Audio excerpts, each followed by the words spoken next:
दोस्तों, कैसे हैं आप सभी। मैं डॉक्टर आनंद व्यास फिर से अपने YouTube चैनल पर आप सभी का स्वागत कर रहा हूं और आशा कर रहा हूं कि सभी ठीक हैं, मस्त हैं, एंजॉय कर रहे हैं।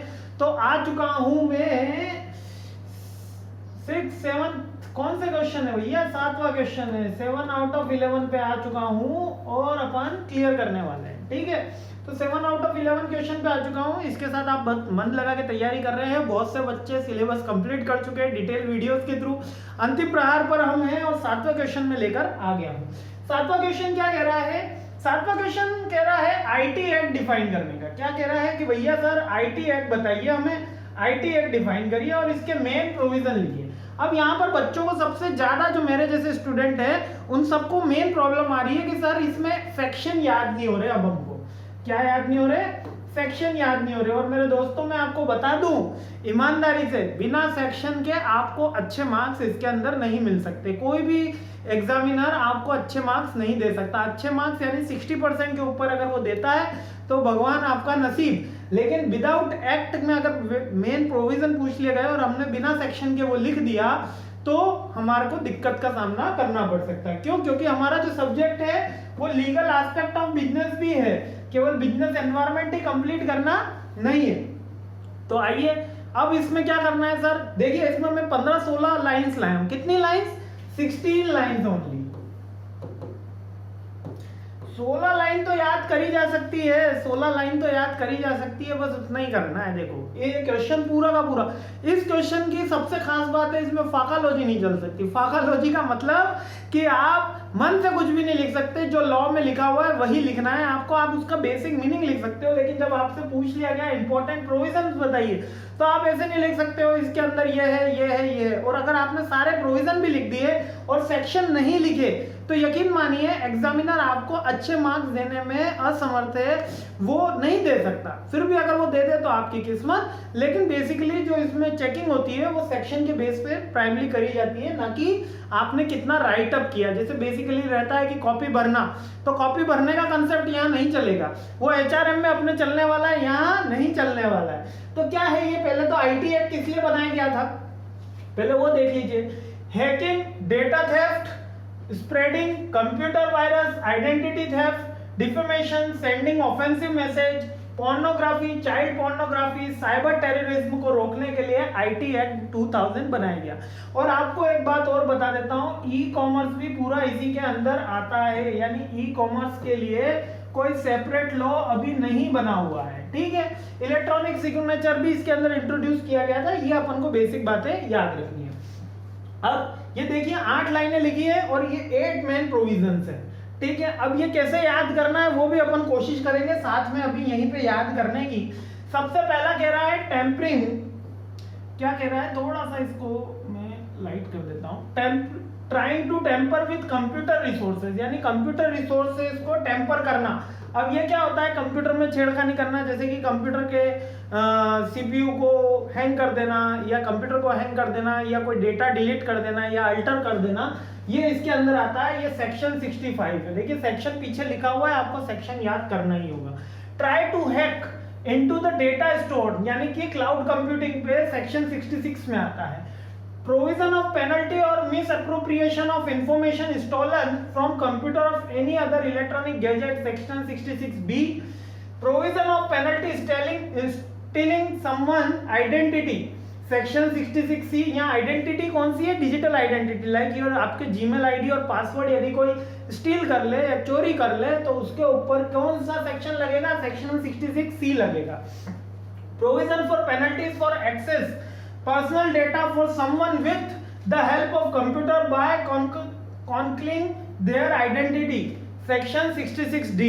यानी concealing their identity यानी फेक आइडेंटिटी से, या आपने देखा होगा बहुत सी पिक्चरों में एक आईडी की जगह दूसरी आईडी लेके वो पंच कर देता है, तो कॉन्क्लिंग बोलते हैं उसको। मींस कि आप फ्रॉडुलेंट एक्टिविटी कर रहे हैं, उसके लिए सेक्शन 66D है। Provision for penalties for breach of privacy 66E।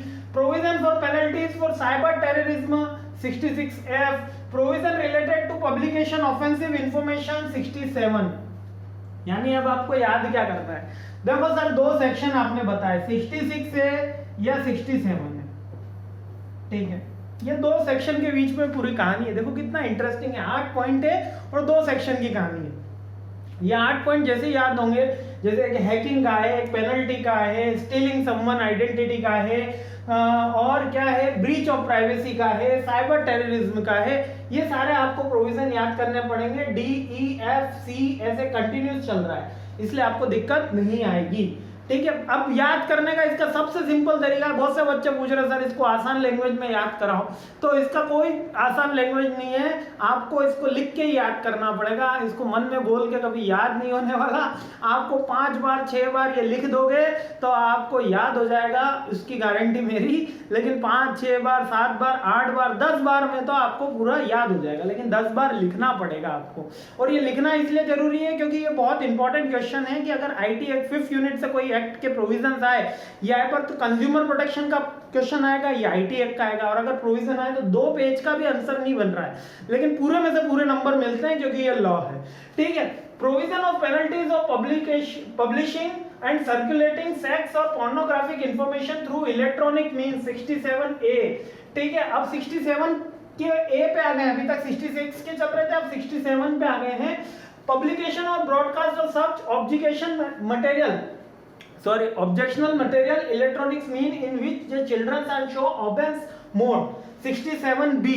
ठीक है, provision of penalties for disrupting और blocking information by mediator 67C। यानी कोई इंफॉर्मेशन जा रही है, कोई कम्युनिकेशन जा रहा है और आपने उसको डिसरप्ट किया है, रोका है, तो ये वाला सेक्शन लगेगा। Provision for making objectional access to the secured computer section 70। देखो यहाँ पे जाके सेक्शन 70 आया है। Delivering data incorrectly section 71। Provision related to mutual trust privacy 72। The provision related to making public the information violation of the terms of the protocol section 72। Same section है, ठीक है, दोनों के अंदर सेम सेक्शन एप्लीकेबल है। Publication of इजरा digital signature, इजरा digital signature के लिए सेक्शन 73। क्लियर है? अब इसके अंदर कुछ याद कराने लायक है नहीं, कुछ समझने लायक है नहीं, केवल ये पॉइंट्स हैं, इसको रटना होगा, समझना होगा, खुद ही लिख के याद करना होगा कि इस सेक्शन इससे रिलेट होता है, ये सेक्शन इससे रिलेट होता है।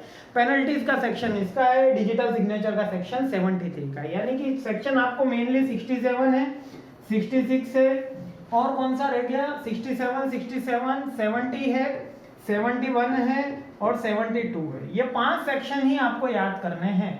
ठीक है, मेनली जो आपके इस कोर्स में दिए हुए हैं, इनके 5 सेक्शन ही याद करने हैं। 66, 67 के बाद 70, 71, 72।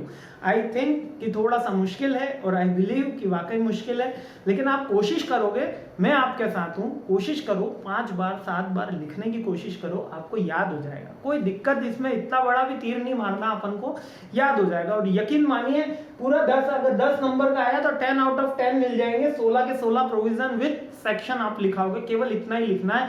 और IT एक्ट की बेसिक आइडियोलॉजी की क्यों बनाया गया था, ये इसलिए बनाया गया था, ये 4 लाइनें क्लियर, 2 पेज के अंदर क्वेश्चन खत्म, पूरे 10 में से 10 नंबर आते हैं। ये इस तरीके का क्वेश्चन।